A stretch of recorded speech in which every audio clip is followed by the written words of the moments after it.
ایک ہوٹل، ایک راز، ایک عشق۔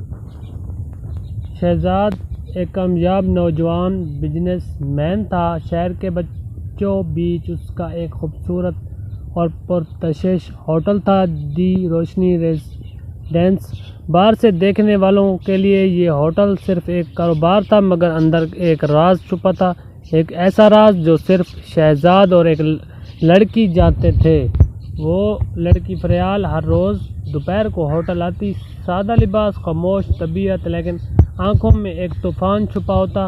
ہوٹل کے اسٹاف کو معلوم تھا کہ یہ میڈم فریال ہے، مگر ان کے بارے میں سوال پوچھنا منع تھا۔ شہزاد نے سب کو سختی سے ہدایت دے رکھی تھی کہ ان کے بارے میں کوئی بات نہ ہو، کوئی نظر نہ اٹھائے۔ کمرہ نمبر 407، وہ کمرہ جس میں شہزاد اور فریال ہر روز ملاقات کرتے، باہر کی دنیا سے الگ، صرف ایک دوسرے کے وجود میں گم۔ مگر ایک دن ہوٹل میں ایک نیا ملازم آیا، احمد۔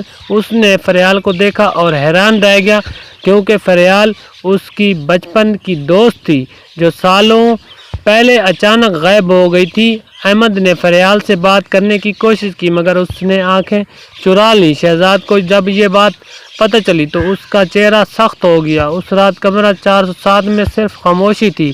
فریال، تمہیں کس چیز سے ڈر لگتا ہے؟ شہزاد نے پوچھا۔ فریال نے احساس سے کہا، محبت کے ختم ہو جانے سے۔ شہزاد خاموش رہا۔ وہ جانتا تھا کہ یہ رشتہ صرف جذبہ نہیں، ایک بھاگتی ہوئی حقیقت بھی ہے۔ اصل حقیقت یہ تھی کہ فریال شادی شدہ تھی۔ اس کا شوہر ایک سیاسی شخصیت اسے صرف ایک نام کے طور پر رکھتا تھا، مگر پیار وہ کبھی ملا ہی نہیں۔ شہزاد کو اس سے سچی محبت تھی، مگر وہ چاہتا تھا کہ فریال آزاد ہو۔ وہ اسے چھپ کر پیار تو دے سکتا تھا، مگر عزت سے زندگی نہیں۔ کچھ دن بعد فریال نے آنا بند کر دیا، کمرہ 407 بند ہو گیا۔ مہینے گزرے۔ ایک دن شہزاد کے ہوٹل کے باہر میڈیا کا ہجوم تھا۔ خبر آئی کہ فریال نے اپنے شوہر سے طلاق لے لی ہے اور اب ایک نئی زندگی شروع کر رہی ہے۔ شہزاد مسکرایا۔ اس دن وہ خود کمرہ 407 میں نہیں گیا، بلکہ ہوٹل کی چھت پر چلا گیا جہاں فریال پہلے سے کھڑی تھی، آزاد، بے خوف اور محبت سے بھرپور۔ شہزاد کی آنکھوں میں حیرت اور خوشی کی چمک تھی۔ وہ چھت پر پہنچا اور فریال کو پہلی بار ایسے دیکھا، آزاد، مطمئن اور فیصلہ کن۔ تم آ گئی؟ ہاں، اب ہمیشہ کے لیے۔ فریال کی آنکھوں میں آنسو تھے، مگر وہ کمزوری کے نہیں، ہمت کے تھے۔ اس نے برسوں تک جبر سہا، لیکن اب وہ صرف ایک محبت کرنے والی عورت نہیں تھی، بلکہ ایک آزاد روح بھی تھی۔ شہزاد نے ایک لمحہ خاموشی کے بعد کہا، فریال، تمہیں معلوم ہے میں ہر دن صرف تمہارے انتظار میں جیتا رہا، مگر آج مجھے ایسا لگتا ہے جیسے وقت رک گیا ہو۔ فریال مسکرائی۔ اب وقت ہمارا ہے شہزاد۔ شہزاد نے اپنا ہاتھ آگے بڑھایا۔ کیا تم میرے ساتھ ایک نئی زندگی کا آغاز کرو گی؟ نہ کسی کمرے میں چھپ کر، نہ کسی راز میں لپٹی ہوئی، کھلے آسمان تلے، سب کے سامنے۔ فریال نے اس کا ہاتھ تھام لیا۔ ہاں شہزاد، میں تمہارے ساتھ ہر قدم چلوں گی، مگر ایک شرط پر۔ کیا؟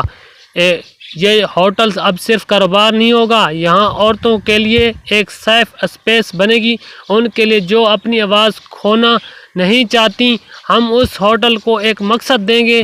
شہزاد نے فخر سے کہا، تم میرے دل کا خواب ہو اور اب میرا مشن بھی۔ کچھ مہینے بعد دی روشنی ریزیڈنس اب صرف ایک ہوٹل نہیں تھا، اس میں ایک فلاور مخصوص کر دیا گیا جہاں خواتین کو پناہ، روزگار اور عزت دی جاتی تھی۔ فریال نے وہاں ایک فاؤنڈیشن شروع کی، آزادی، جہاں وہ خود ہر روز خواتین سے ملتی، ان کی کہانیاں سنتی اور ان کے لیے نئی راہیں کھولتی۔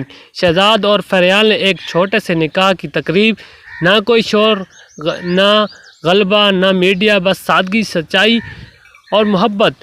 کمرہ 407 اب خالی نہیں تھا، وہ اب یادگار فریال کہلاتا تھا، ایک ایسی جگہ جہاں خواتین اپنی زندگی کی نئی شروعات کے لیے آتی تھیں۔